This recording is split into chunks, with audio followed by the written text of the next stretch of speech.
Hello people, and welcome to Crypto Exposed. Okay guys, I've got a post here by Hedera and I'm going to go into this for you because I think this is worth discussing. So it says, for Fortune 500 companies, the answer is Hedera. Again, there's a video below that I've had a chance to listen to and it's from Simon Olson, who is a Hedera council representative.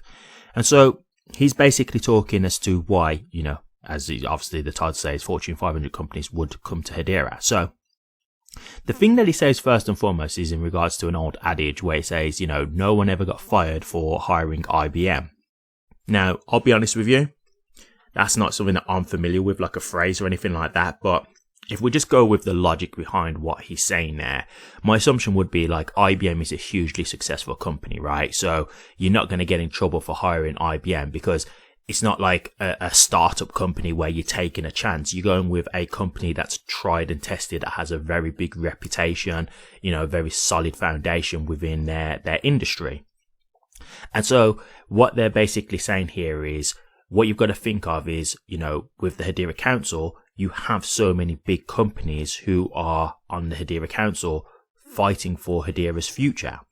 And I think that's a very relevant point, to be honest with you. I think this is one of the things where I've said this to you guys before, like when it comes to value and things like that, when it comes to these cryptos, a lot of people do look at just, the utility aspect and thinking that equals a certain price point.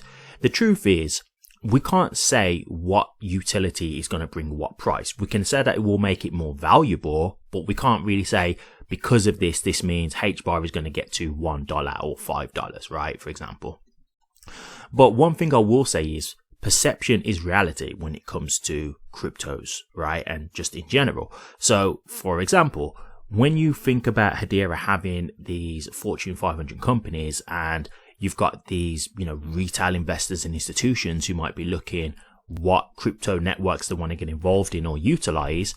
When you see a council that is with this crypto network and they're all Fortune 500 companies, huge companies, successful within their respective fields, that is going to give the perception that Hedera is a high quality network that Fortune 500 companies are working with, which it is the reality, don't get me wrong, but this is where it adds on to the perception, right? Because we do know, for example, with Google, right? Google was on the Hedera Council and they've now decided to create their own layer 1 blockchain. They're going to create their own blockchain, which is fair enough, but they can still say, Hedera can still say, Hedera has worked with Google and Google played a part in trialing the Hedera technology and having a stake in its future, right? And that's still something they can say has happened. And so the more you've got these Fortune 500 companies coming onto the council and trialing the technology and potentially utilizing the technology, because not all companies are going to be like Google. Like, let me just be clear on that. There are going to be other companies that won't be making their own blockchains. They will rather just stick with something that's already tested and proven, already has a user base there, a community, liquidity, that kind of thing. There are going to be companies who would rather just have something that's ready made rather than having to start from scratch, especially when they don't fully understand the technology themselves at this point, and having to actually maintain a network, which isn't easy, right? That in itself is also a huge thing to do, a huge task.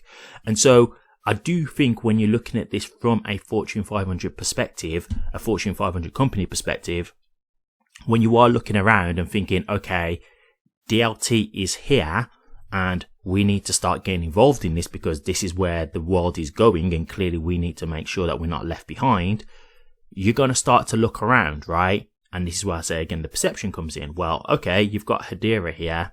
They've actually got a governing council that has, 32 members or something like that. And they're all big Fortune 500 companies that are all working towards the success of Hedera. Wow. That sounds interesting. That sounds good. That sounds like a network worth trying out. And the thing is with that is the technology does back itself up as well, right? Like this isn't one of those things where, like when I said about the perception, this isn't a thing where Hedera is a terrible network, but they mask it behind all these big Fortune 500 companies to make it seem like it's a great network. No, Hedera is a great network too. So once they actually get to utilize the network, they will actually get to see, oh yeah, like I can see why this is popular, though. This is a great network. Look at all the things that you can do with this technology. This is great. So this is a thing where I do believe, like, for Fortune 500 companies, and this isn't me saying that, you know, every single Fortune 500 company out there is going to choose Hedera. No, that's not realistic. But what I am saying is, I do believe Hedera will be a choice, and a good choice, for many Fortune 500 companies.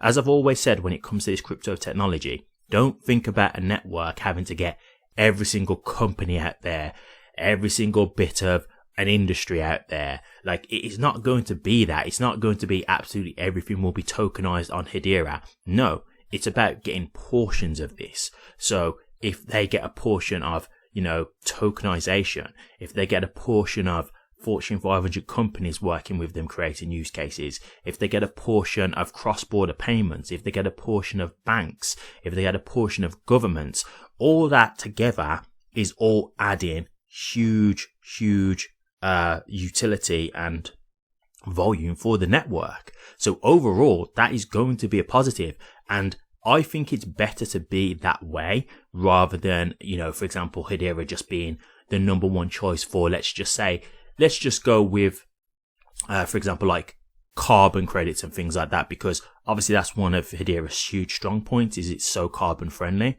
Like, it's good that that happens and it is like a prime choice for that type of use case. But if it was just based on that alone, if that was to ever fail, or if there was to, for example, a new network comes out that's new and improved and can just beat Hedera, and then they all flock to that new network, well, that means that whole use case and that whole driving point that Hedera had has now gone.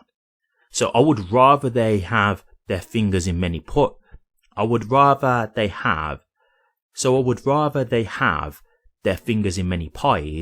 rather than putting it all in on one. Because while it could be great to just dominate that one area, things can change.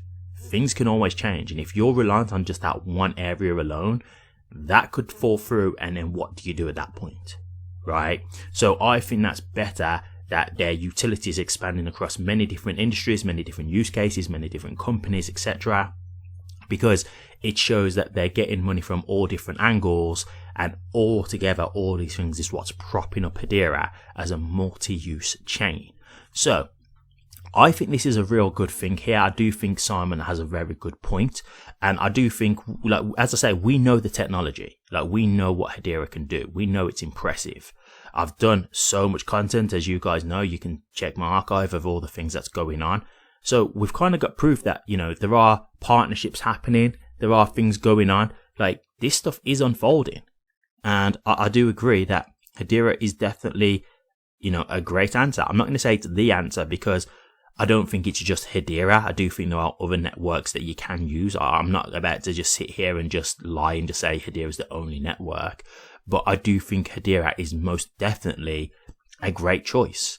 And so that's why, again, I say I don't look at it as every Fortune 500 company will pick Hedera, but I think there'll be enough that will look at Hedera in this way. And the governing council is kind of proof of that, right? Because you've got this many people willing to be on the governing council and try and help Hedera's future.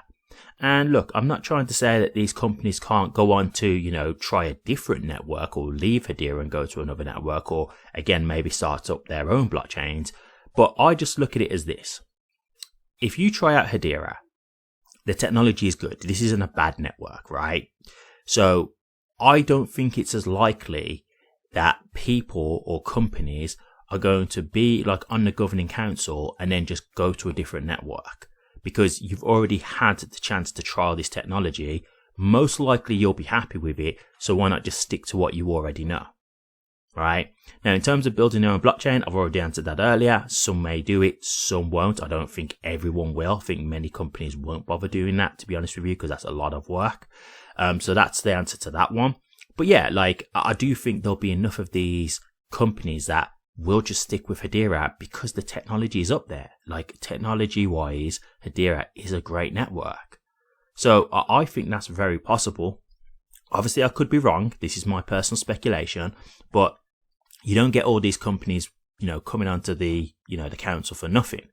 You know, they are trying to help Hedera's future. And don't get me wrong, again, there are incentives. So I don't want to make this completely, you know, it's all just they love Hedera. Yes, there are incentives for them doing this, but again, this is like I said before, in business, using incentives to try and gain business is not a bad thing, right? Many people do things like free trials, right? People do free samples of things because they hope that once you try this stuff out, you will like the product and then use the product. So this is just a standard business practice. So yes, that is true. I'm not going to not acknowledge that. But again, the technology does stand up. So that adds to the credibility of them actually wanting to use Hedera long term. So I thought this was a good little clip here. If you want to check it out, it's on Hedera's main X profile / Twitter page. But it's only like a 40-second clip, so it's not very long. But I think it's very, very accurate. I think it really does resonate from what I can see, because we are going over to DLT. That's quite clear. And you know, Hedera's got a lot of enterprise adoption, so I can't see why this wouldn't be another reason for more enterprises to come over, Fortune 500 companies. Thank you very much for watching this. Please remember to like, comment, and subscribe, and hit that bell. Take care.